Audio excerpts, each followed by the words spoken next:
কি হয়েছে? কি আবার হবে? আরে জানো তো, আমার মনেই হচ্ছিল যে তুমি দারুণ টেনশন করবে। আসলে তুমি যেরকম ছেলে মানুষ না, আফটার অল আমার কো সিঙ্গার বলে কথা, তুমি নার্ভাস থাকলে তো আমার পারফরমেন্সে এফেক্ট পড়বে। আমি কিন্তু স্রেফ নিজের জন্যই আগে চলে এসেছি।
বিয়েটাই করতে চাইনি, কেউ কি জোর করেছে ওকে? তাহলে বিয়েটা কেন করলো ওকে? কি বলছিল বাইরে সবাই? এখন ওর গার্লফ্রেন্ডটা কে গো? সবই তো কয়েকদিনের ফুর্তি, পুরনো হয়ে গেলেই ব্যাস। পায়ের তলার থেকে মাটি সরে যাচ্ছে, আমি কি বলবো বাড়িতে? তো টেনশনে মরে যাবে, আমি কি করবো?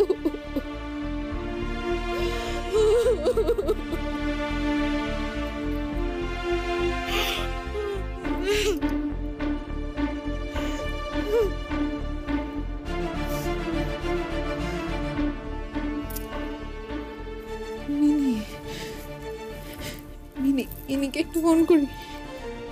মিনি বলতে পারবে আমার কি করা উচিত। মিনির মাথা ঠান্ডা, মিনি বলবে আমি কি করব। মিনি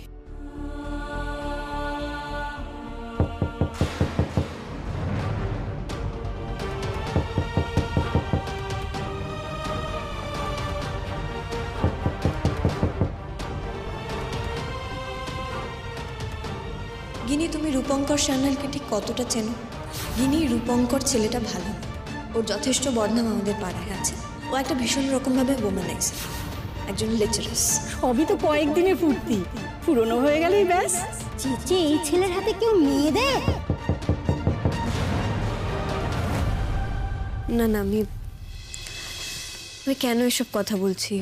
দেখো, আমি বেকারই তোমাকে বিব্রত করছি। I am very sorry. আমি জানি আজ আমাদের প্রোগ্রাম, আর আমি জানি এটা তোমার কাছে কতটা ইম্পর্ট্যান্ট। আর আমি দেখো নিজের সমস্যা নিয়ে তোমাকে... না না মেঘ, তুমি আমাকে একটু বিব্রত করোনি মেঘ, বরং তুমি আমাকে কনফিডেন্স দিলে। এই যে তুমি এই কথাগুলো আমাকে বললে না, তাতে আমি বুঝতে পারলাম তুমি আমাকে এই কথাগুলো বলার মতো যোগ্য মনে করো। বন্ধু ভাবো আমাকে। আচ্ছা জিষ্ণু, কেন বলো তো এরকম হয়?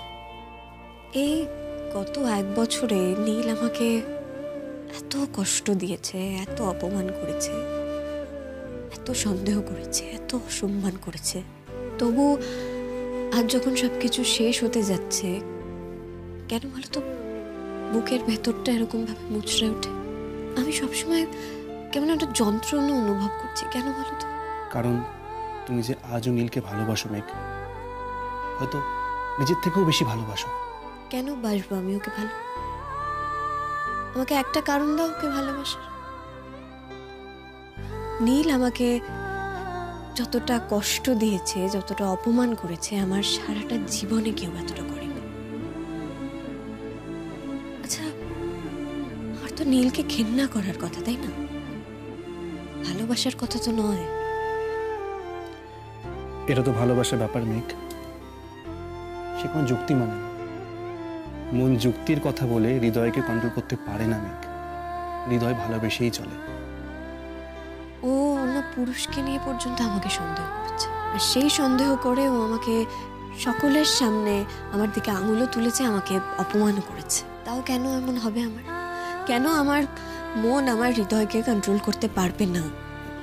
মেঘ, একটা কথা জিজ্ঞেস করব? কোনোভাবে কি আমি তোমাদের সম্পর্কের মধ্যে চলে এসেছি? মেঘ, তেমনটা যদি হয় তাহলে বন্ধু হিসাবে আমি দাবি করব তুমি আমাকে সব কথা বলবে, কোনো কথা লুকিয়ে যাবে না। আচ্ছা, যদি তেমনটা হয় তুমি কি করবে? বন্ধুত্বটা শেষ করে দেবে, তাই তো? আমার সাথে আর কোনো রকম কন্ট্যাক্ট রাখবে না।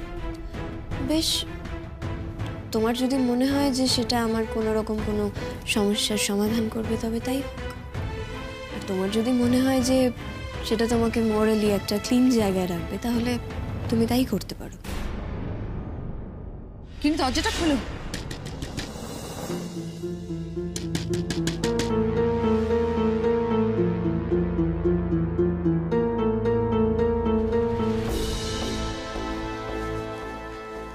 কি হলো গিনি? দরজা খুলতে তো দেরি করছিলে কেন? কি করছিলে তুমি? বাইরে সবাই রূপের সম্পর্কে অনেক কথা বলছিল। তাতে কি হয়েছে? কথাগুলো কি সত্যি কথা? একটা কথাও সত্যি নয় গিনি। তাহলে বাইরে সবাই বলছিল কেন? সবাই তো বলছিল, আপনি ছিলেন তো ওখানে, আপনিও তো শুনলেন ওখানে সবাই কথাগুলো বলছিল, আগেও বলছিল। আমি না বুঝতে পারছি না সবাই রূপের সম্পর্কে এরকম বলছে, আমি কিছু বুঝতে পারছি না। আমায় একটু বলুন আচ্ছা please, গিনি, কি হচ্ছে? এসো এসো, তুমি এখানে বসো, আগে বসো। গিনি, তুমি তো খুব বুদ্ধিমতী মেয়ে, তুমি এটুকু বুঝতে পারছো না আত্মীয় কুটুমরা কখন কখন দুর্নাম করে? বুঝতে পারো না? ওরা হয়তো সত্যি বলছিল। সত্যি কি রূপের সঙ্গে অনেক অনেক মেয়ের সম্পর্ক আছে? তুমি কি করে এই কথাগুলো আমাকে জিজ্ঞাসা করছো?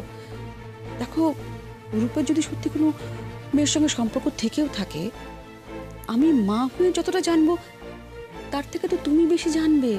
তোমার সঙ্গে এতদিনের সম্পর্ক রূপের। আচ্ছা গিনি, তুমি আমাকে একটা কথা বলো তো, যে এতদিন ধরে তোমার সঙ্গে রূপের পরিচয়, তুমি ওকে দেখেছো, চিনেছো, তোমার মনে হয় রূপ এরকম ছেলে? তুমি কখনো ওর সঙ্গে মেলামেশা করে আনকমফোর্টেবল ফিল করেছো গিনি? বা রূপ কোনোভাবে তোমার থেকে কোনো অ্যাডভান্টেজ নেওয়ার চেষ্টা করেছে কখনো? বলো। না না, এরকম আমার কিছু মনে হয়নি কখনো। সেই জন্যই তো আমি, তাহলে সবাই এরকম কেন বলছিল আন্টি বাইরে? দেখো, এখানে অনেক অনেক ব্যাপার আছে। এখানকার আত্মীয় স্বজনরা আমাদের ব্যাপারে, মানে রূপের ব্যাপারে ভীষণ জেলাস, আর সেই জন্য এরকম আজে বাজে কথা বলে। দেখো, ওরা তো বদনাম করবেই, কিন্তু তুমি আবার সেই ট্র্যাপে পড়ে গেলে তো খুব মুশকিল। ওইভাবে সকলের সামনে এরকম ভাবে আমার সাথে ব্যবহার করলো। আন্টি আপনি বলুন না, আমার কি রূপকে বিয়ে করাটা ভুল হয়ে গেছে? দেখো কিনি, রূপ যেটা তোমার সঙ্গে করেছে সেটা ক্ষমা করা যায় না। আমি স্বীকার করছি, আমি খুব বলেছি ওকে, বকে দিয়েছি গিনি, কিন্তু আজকে ও একটু বেশি ড্রিঙ্ক করে ফেলেছিল, বুঝতে পেরেছো? এটা কেমন ড্রিঙ্ক করা? নিজের উপর কন্ট্রোল নেই, নিজের স্ত্রীকে এইভাবে।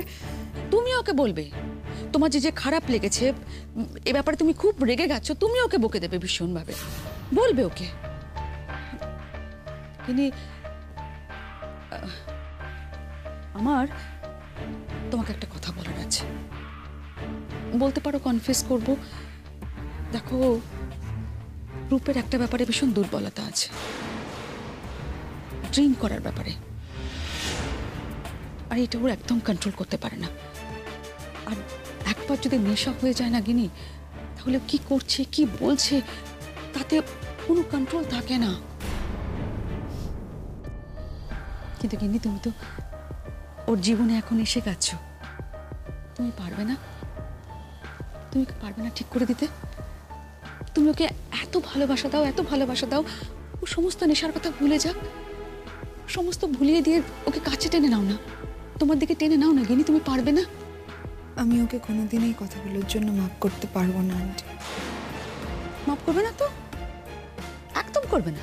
আমি ওকে খুব বকেছি, তুমিও বকে দেবে, তুমি ওকে বুঝিয়ে দেবে যে তুমি কতটা রেগে গেছো, তুমি কতটা অপছন্দ করেছো, তুমিও বলে দেবে।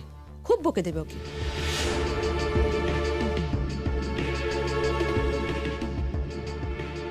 দেখো, আমার তো এমনিও বন্ধু বেশি নেই, তুমি আর রেশমি। আর সেখান থেকে যদি তুমি চলে যাও, জিষ্ণু, তোমাকে না কিছু করতে হবে না। আমি বরং গুরুজিকে বলে দেবো যে আমি ওনার ক্লাস আর করবো না। মেঘ, তুমি এসব কি কথা বলছো? হ্যাঁ, আমি তো বুঝতে পারছি না এসব কথা কেন বলছো তুমি।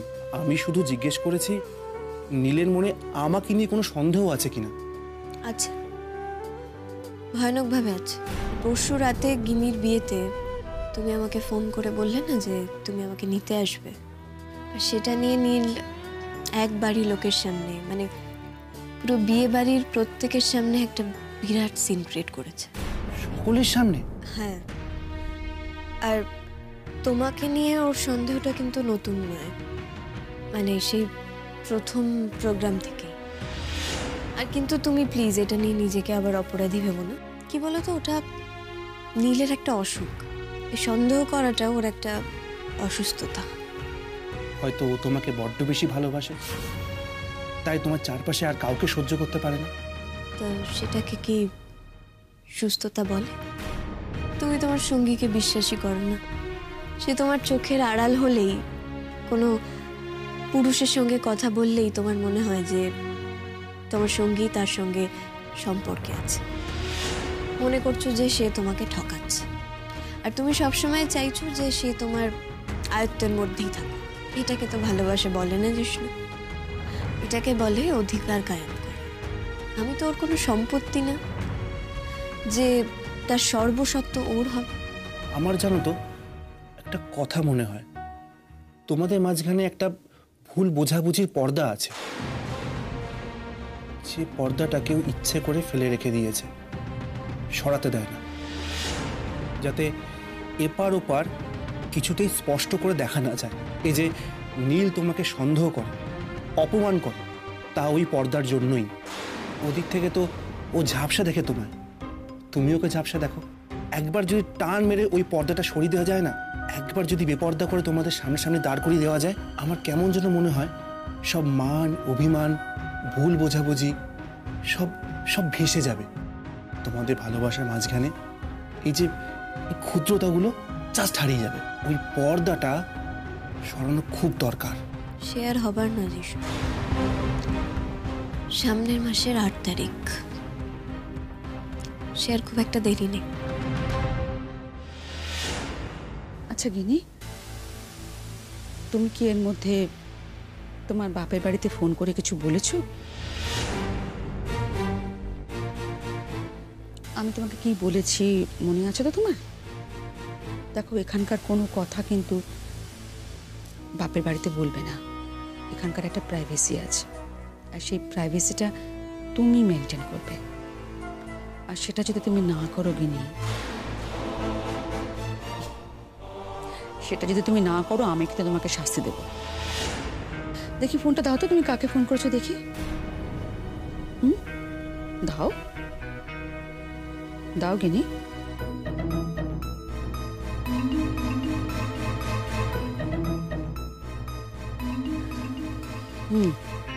বোনকে ফোন করেছিলে কিন্তু কথা হয়নি, তাই তো?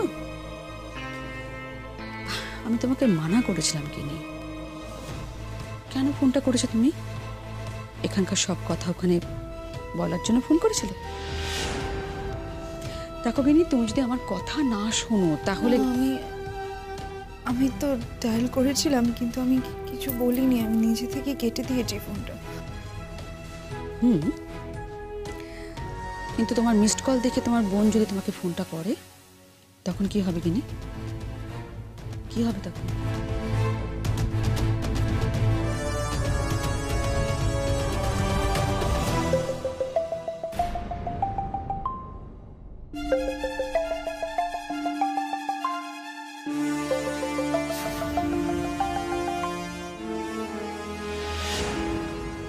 কি হলো, ধরছে না? না, বেজে যাচ্ছে। আমার মনে হয় ওখানে রিচুয়ালস হচ্ছে বলে হয়তো শুনতে পাচ্ছে না। মিনি, এই রূপকে না আমার বিয়ের আসলে দেখার পর থেকে কিরকম একটা লাগছে জানিস, মনে হচ্ছে গিনি একটা বড় ভুল করে ফেললো। এই রূপ ছেলেটা না ঠিক না, জানিস। ছোটদা ভাই, তুই বড্ড বেশি ভাবছিস। শোন, আমি একা ভাবছি না, তুইও ঠিক আমার মতোই ভাবছিস। তুই যে মেন্টালি কতটা ডিস্টার্ব সেটা তোকে দেখলেই বোঝা যাচ্ছে মিনি। ডিস্টার্ব ঠিক না। রূপ সেদিন বিয়েতে বসার আগে তোর সঙ্গে অসভ্যতা করেছে। তোকে কে বললো? দেখ, কে বললো সেটা ইম্পর্টেন্ট না মিনি, করেছে তো। অসভ্যতা ঠিক বলা যায় না, বাড়াবাড়ি করেছে। ও একটু ইনটক্সিকেটেড ছিল। তুই আমাকে সেই রাত্রিরে বলিসনি কেন? দেখ ছোটদা, এসব নিয়ে এখন ভাবার দরকার নেই। আজ সন্ধেবেলা গিয়ে গিনির সাথে আলাদা করে কথা বলতে হবে। ওখানে কি চলছে সেটা জানা দরকার। এনিওয়ে, এসব কথা আমরা এখন বাদ দিই, না হলে আমাদের পারফরমেন্সের উপর সেটা বাজে এফেক্ট পড়বে। একটুও না। ভেতরে যত কষ্ট থাকবে তত গান অন্যের বুকের ভেতরে গিয়ে ধাক্কা দেবে। দেখো, আজ তোমার আমার দুজনের গানই খুব ভালো হবে।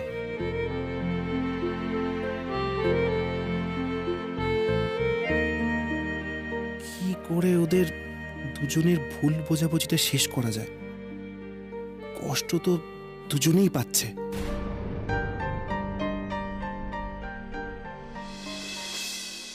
রূপ, নাও থালাটা ধরো। ধরো, থালাটা গিনির হাতে দাও, আর দিয়ে যেটা বলতে বললাম বল। গিনি, হাতটা বাড়াও।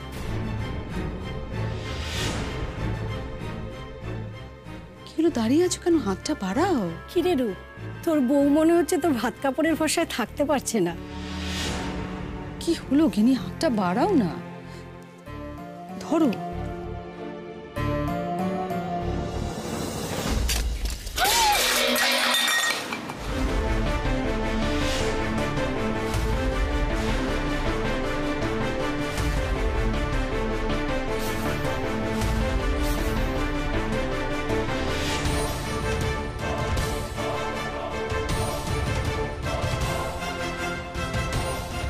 Worthless!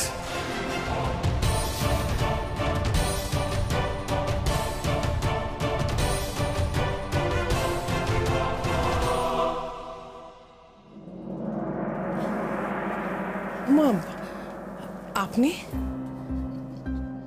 খুব অবাক হয়েছেন আমি জানি, কিন্তু ভেতরে আসতে বলবেন না? হ্যাঁ, প্লিজ আসুন আসুন আসুন আসুন আসুন, বসুন, আসুন। জেঠিমণি, তুমি কি ব্যাপার, বিয়ে বাড়ি ছেড়ে এখন এখানে? তোমাকে নেবার ব্যবস্থা করতে এলাম তো। না, কেন? আমি তো ভেবেছিলাম আমি নিজেই চলে যাব, আমাদের পাড়াতেই তো রিসেপশন।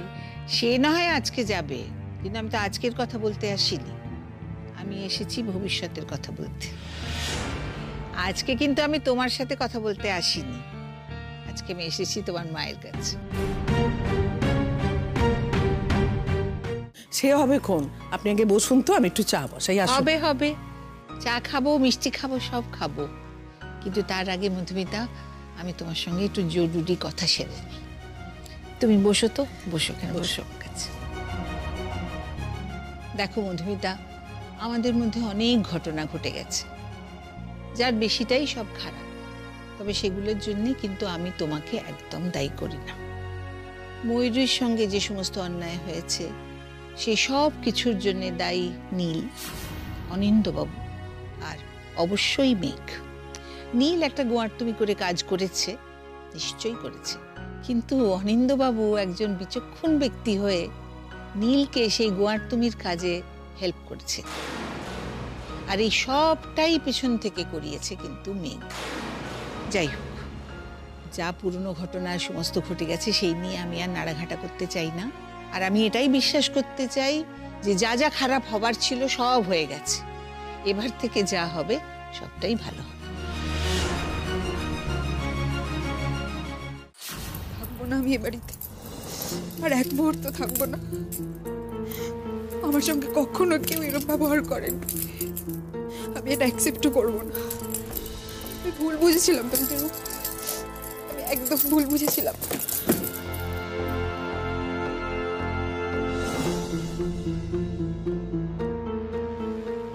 কি বলবো আমি বাড়িতে গিয়ে? বলবো মা আমি ও বাড়ি ছেড়ে চলে এসেছি।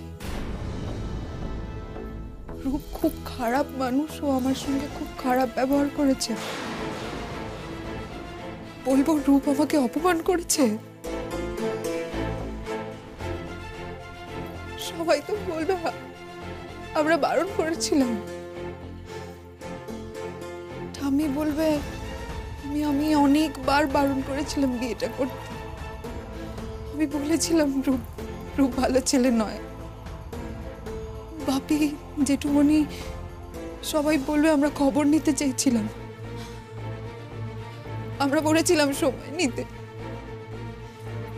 আমি তো দিইনি কাউকে খবর নিতে। আমি তো সময় নিতে দিইনি। কোন মুখে গিয়ে দাঁড়াবো আমি বাড়িতে? কোন মুখ নিয়ে যাব?